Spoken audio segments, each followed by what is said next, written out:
ACL की ना लगभग सर्जरी है क्या, डेवलपमेंट कैसे हुआ वो बात कर लेते हैं कि धीरे धीरे ACL हर चीज़ में डेवलपमेंट हुआ ना हमारे। मुझे पहले बैलगाड़ी थी, फिर गाड़ी आ गई, फिर फास्ट कार्स आ गई, अब हर चीज़ में डेवलपमेंट हो रहा है, नई नई तरह की टेक्नोलॉजी आ रही है। मोबाइल पहले बटन वाले थे, अब टच पैड आ गए।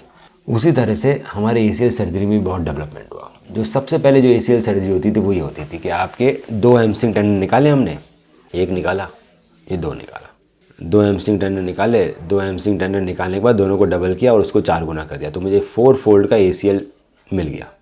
तो मुझे 4 फोल्ड का ACL मिल गया। इसको मैंने ऊपर बटन से लगाया, बटन और ग्राफ्ट के बीच में फाइबर है और नीचे ही बहुत सारे फाइबर हैं, आप देख पा रहे हैं। तो इस सर्जरी के अंदर जो हमेशा होती रहती है बायोस्क्रू सर्जरी, उसमें बटन भी यूज़ होता है मेटल का, उसमें फाइबर भी यूज़ होता है, उसमें बायोस्क्रू भी यूज़ होता है। तो 4 स्टैंड का ये ACL ग्राफ्ट बन गया। इसके बाद सर्जन ने आर्थ्रोस्कोपी चालू की और उसने आपका जो पुराना ACL है जिसके अंदर नर्व एंडिंग से ब्लड वेसल है वो निकाल दिया। अब ये बड़ा काम का है ना, पुराना ACL निकालना नहीं चाहिए। ऊपर एक बड़ा छेद किया रिमर से, नीचे बड़ा छेद किया। तो रिमर दोनों तरह के आते हैं, चाहे फ्लेक्सिबल रिमर हो चाहे रिजिड रिमर हो, दोनों के अंदर छेद बड़े होंगे। और उसके बाद हमने आपका ACL डाल दिया। तो ऊपर बटन लग गया और नीचे स्क्रू लग गया, बायो स्क्रू। और जो बाकी बचा हुआ लिगामेंट था उसको स्टेपलर से या फिर काट के निकाल दिया गया। इसके बाद नी की बेंडिंग नहीं करी गई। इसके बाद घुटने को जाम कर दिया गया 1.5 महीने तक। क्यों? क्योंकि नी बेंडिंग करोगे तो ढीला पड़ जाएगा लिगामेंट। तो कन्वेंशनल सर्जरी में बटन यूज़ हुआ, फाइबर यूज़ हुआ और बायो स्क्रू यूज़ हुआ। इसके अंदर तकलीफ़ें क्या की थी? तकलीफ़ें ये थी कि इस लिगामेंट को चिपकने में लगते हैं 45 दिन। 45 डेज़ चिपकने में लगेंगे, तो 45 डेज़ से आगे ब्रेस लग गया। उसके बाद धीरे धीरे ब्लड वेसल्स ग्रो करेगी, फिर ये स्ट्रॉन्ग होगा। तो इसको 6 महीने लग जाएंगे मजबूत होने में। तो 6 महीने तक कभी भी गिरोगे तो टूट जाएगा, जैसे आपका लिगामेंट डैमेज हो गया। एकदम से नी बेंड नहीं कर सकते क्योंकि 45 डेज़ चिपकने में लग रहे हैं, तो इसमें 2 महीने में बेंडिंग आती है, लगभग कंप्लीट बेंडिंग। 1.5 महीने तक ब्रेस रहता है, तो 1.5-2 महीने आदमी थोड़ा परेशान रहता है, बेड पे रहना, ब्रेस से चलना, घूमना फिरना थोड़ा रेस्ट हो जाता है। फिर धीरे धीरे 4 महीने में जॉगिंग चालू होती है, 6 महीने में रनिंग चालू होती है, सब कुछ सही रहा तो 6 महीने में स्पोर्ट्स ट्रेनिंग चालू होती है, तो बैक टू स्पोर्ट्स जाने में साल भर लग जाता है। अगर 6 महीने से पहले कोई मेजर ट्रॉमा लग गया या माइनर भी ट्रॉमा लग गया तो भी डैमेज होने के चांसेस रहते हैं। अब ये सर्जरी ऑब्सलीट हो गई। अब एडवांसमेंट क्या क्या है? पहला एडवांसमेंट आया, हमने आपके हैमस्ट्रिंग टेंडन से ACL बनाया, जो बटन ऊपर लगना था वो बटन ऊपर लगाया, मैंने स्क्रू की जगह नीचे ही बटन लगा दिया। इसको बोला गया ऑल इनसाइड ACL रिकन्स्ट्रक्शन। नीचे बटन लगाने का 2 फ़ायदे हुए। पहला फ़ायदा कि आपका जो हैमस्ट्रिंग टेंडन था वो एक ही लिया गया, पहले में 2 लिए गए थे, 2 को डबल किया था, 4 गुना हुआ था, और बाकी टेंडन बाहर निकला हुआ था इतना, क्योंकि बाहर निकालना टेंडन ज़रूरी, तभी मैं स्क्रू अंदर डाल सकता हूँ। अगर बाहर नहीं निकला हुआ होगा तो मैं अंदर डालूंगा तो और अंदर घुस जाएगा ना। ये इसमें बाहर निकालने की ज़रूरत नहीं है मेरे को। अगर टेंडन तो बोन के अंदर ही रखना है, बाहर निकाले क्या फ़ायदा? यूनियन तो बोन और टेंडन के बीच में ही होना है। तो मैं एक ही टेंडन को 4 गुना कर देता हूँ, तो मेरे को 4 स्टैंड ग्राफ्ट मिल गया। मुझे स्क्रू सर्जरी से ज़्यादा मोटा ग्राफ्ट मिला। क्यों? इसमें एक टेंडन पतला था, एक टेंडन मोटा था, तो 2 स्टैंड मोटे, 2 स्टैंड पतले। इससे मोटे के 4 स्टैंड बन गए, तो चारों स्टैंड मोटे हो गए। एक टेंडन नहीं निकला 2 की जगह। दूसरा, हमने जो छेद जो इतना बड़ा किया था, देखा इतना मोटा छेद हो रहा था, अब हम फ्लिप कटर यूज़ करते हैं, तो छेद बड़ा पतला होता है, अंदर जाके खुल जाता है फ्लिप कटर। सो बाहर है ना बोन में छेद, यहाँ पे भी बिल्कुल पतला होता है, यहाँ पे बिल्कुल पतला होता है। सो बोन भी कम काटी, टेंडन भी कम निकाला, और इसमें फिक्सेशन के बाद नी बैंड भी कर सकते हैं। इसमें नी बैंड करोगे क्योंकि स्क्रू का अंदर फिक्सेशन होता है, तो नी बैंड 1.5 महीने के बाद की जाती है। इसमें पहले दिन से कंप्लीट बैंडिंग कर सकते हो, क्योंकि बटन तोड़ के तो अंदर जाएगा नहीं, स्क्रू ढीला हो सकता है।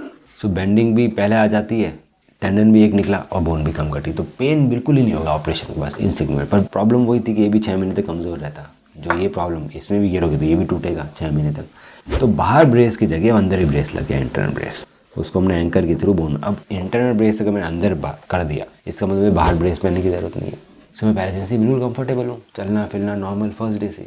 मैं पहले दिन से पूरा वजन देके चल सकता हूँ, तो मुझे वॉकर की ज़रूरत नहीं है। मुझे बाहर ब्रेस नहीं चाहिए, मुझे वॉकर नहीं चाहिए, मुझे मेरी नी पहले दिन से पूरी बैंड हो रही है। आज 2023 में मैं क्यों परेशानी झेलूँ जब टेक्नोलॉजी एडवांस है? तो पुराने ज़माने की बात अलग थी। तो अगर सिर्फ आइसोलेटेड ACL है तो 15 दिन में आप बिल्कुल नॉर्मली चलने लग जाओगे, जैसे आप अभी चल रहे हो। 1 महीने में जॉगिंग आ जाएगी, 3 महीने में रनिंग आ जाएगी। रनिंग 3 महीने में क्यों आई? क्योंकि इसमें रेस्ट्रिक्शन नहीं है रनिंग का, अंदर प्रोटेक्शन है ना, तो प्रोटेक्टेड ही है लिगामेंट। ये लिगामेंट कमज़ोर है पर प्रोटेक्शन मिला हुआ है। दूसरा, मसल्स हमारी कभी वीक ही नहीं पड़ी, पहले दिन से हम एक्सरसाइज कर रहे हैं। तो इसमें अगर तुम 6 महीने के दौरान को घिरते भी हो, जब हमारा ओरिजिनल ACL वीक है, तो 2 चीज़ें बचाएगी। पहली चीज़ इंटरनल ब्रेस, दूसरा आपकी मसल्स जो कि एक्टिव है, तो टूटने के चांसेस सिग्निफिकेंटली लेस हो गए। हमारे खुद के बहुत सारे पेशेंट गिरते हैं, बेटा तू पहली बार नहीं गिरा, पर आईबी के पेशेंट जब गिरते हैं तो एक इंश्योरेंस होता है, कार में एक्सीडेंट हुआ तो सीट बेल्ट एंगेज हुआ तो आपको चोट नहीं लगेगी, बिना सीट बेल्ट चलाओगे तो आपको चोट लगेगी। अमेरिका में और इंडिया में एक्सीडेंट की रेट्स हो सकता है बराबर हो, पर वहाँ डेथ की रेट सिग्निफिकेंटली लेस है हमारे यहाँ से। क्यों? वहाँ पर सेफ्टी प्रिकॉशंस है हर कार के अंदर। यहाँ पर मैक्सिमम इनिशियली जो कार्स में सेफ्टी प्रिकॉशंस अच्छे नहीं थे, एयर बैग नहीं लग रहे, ये नहीं लग रहा, वो नहीं लग रहा, जो सीट बेल्ट इसकी क्वालिटी अच्छी नहीं है ना, एंगेज कई बार हो रहा है, कई बार नहीं हो रहा, ऐसा एंगेज हो रहा है कि रिप तोड़ रहा है। सो सेफ्टी प्रिकॉशन से ये जो फालतू की जो चीज़ें होती है ना, कल वो गिर गए, फिसल गए, वो उससे जो डैमेज है वो सब हट जाएंगे हमारे। सो इसके फेलियर रेट सिग्निफिकेंटली कम हो जाएंगे। अब जनरेशन 2 का बटन लगा हुआ है, जनरेशन 2 का बटन है, जनरेशन 2 के बटन में ना बटन और ग्राफ्ट के बीच में टेप है। तो पहले वायर आते थे, अब टेप आने लग गए। टेप है ना, काटता नहीं है ग्राफ्ट को। ये खुला है फ्लिप कटर, तो फ्लिप कटर खुलेगा और छेद करके बंद कर देंगे, तो छेद कम हुआ बाहर। पुरानी सर्जरी में बड़ा छेद था, इसमें बिल्कुल छेद कम हो गया फ्लिप कटर से। सो हड्डी कटी नहीं तो पेन बहुत ही कम होता है इस सर्जरी में। ये नीचे ही फ्लिप कटर खुल गया। एडजस्टेबल बटन मतलब बटन फ्लिप होने के बाद फिर टाइट करते हैं हम लोग, ये बटन टाइट हो रहे हैं। नीचे देखोगे तो बटन ही नहीं है, नो बटन टाइट रोप है। क्यों? बटन फंस जाएगा, छेद से छोटा है, तो इसमें बटन बाद में फिट होता है। बटन बाद में लग गया, ये अपना आप टाइट हो गया ऑटोमेटिक। और ये फाइबर टेप है, इंटरनल ब्रेस। आईबी को हम लोग एंकर के थ्रू अंदर डालते हैं। एंकर में एक आई होती है, ये आई फाइबर टेप को अंदर लग जाती है, ऊपर से बंद हो जाता है। अब मैंने कहा था स्क्रू डालने के बाद बेंडिंग अलाउड नहीं है। क्यों? ढीले पड़ जाते हैं लिगामेंट। इसमें बटन डालने के बाद बेंडिंग अलाउड है। बेंडिंग से क्या होता है बेटा, स्ट्रेस पड़ता है घुटने पर और मैं लिगामेंट लंबे हो जाते हैं।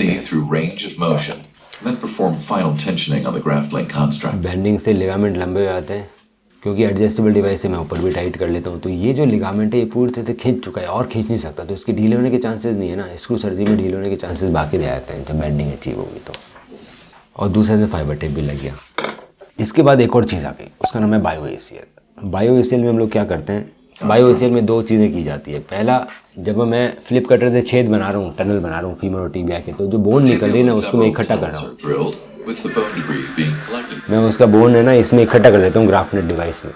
तो जो भी बोन मैंने काट के निकाली वो सब इकट्ठी कर ली। उस बोन के जो डिब्री है उसको मिलाया जाता है पीआरपी से या एसीपी से, ऑटोलॉगस कंडीशनल प्लाज्मा, आपके ब्लड से, और उसमें आर्टिफिशियल बोन और डाली जाती है थोड़ी सी। उससे क्या है ना, हमारा बोन ग्राफ्ट बन जाता है। ये जो बोन ग्राफ्ट बन गया है इसको हम टनल में डाल देते हैं। And the ACL graft-link technique is utilized for the delivery of the graft-link construct. और फिर उसके बाद हम ACL डालते हैं। तो इससे क्या हुआ बेटा कि हमने ना बोन ग्राफ्टिंग कर दिया। अब आप सब लोग जानते हो बोन ग्राफ्टिंग करी जाती है जब हड्डी चिपकती नहीं है, हड्डी को ज़्यादा जोड़ना होता तो बोन ग्राफ्ट किया जाता है। उसी तरह से अल्टीमेटली रिजल्ट तो तभी अच्छा आएगा ना जब मेरा टेंडन मेरा बोन से चिपक जाएगा। सो अगर मैं यहाँ बोन ग्राफ्टिंग कर दूँ तो रिजल्ट बहुत बेटर हो जाएंगे मेरे। स्क्रू सर्जरी में बोन ग्राफ्टिंग हो ही नहीं सकती है। बोन ग्राफ्ट तो चूरा रहता है ना, स्क्रू में कोई चूरा डालूंगा तो थोड़ी ना पकड़ेगा, स्लिप हो जाएगा। बोन ग्राफ्टिंग तभी पॉसिबल है जब बटन लगे हो दोनों तरफ।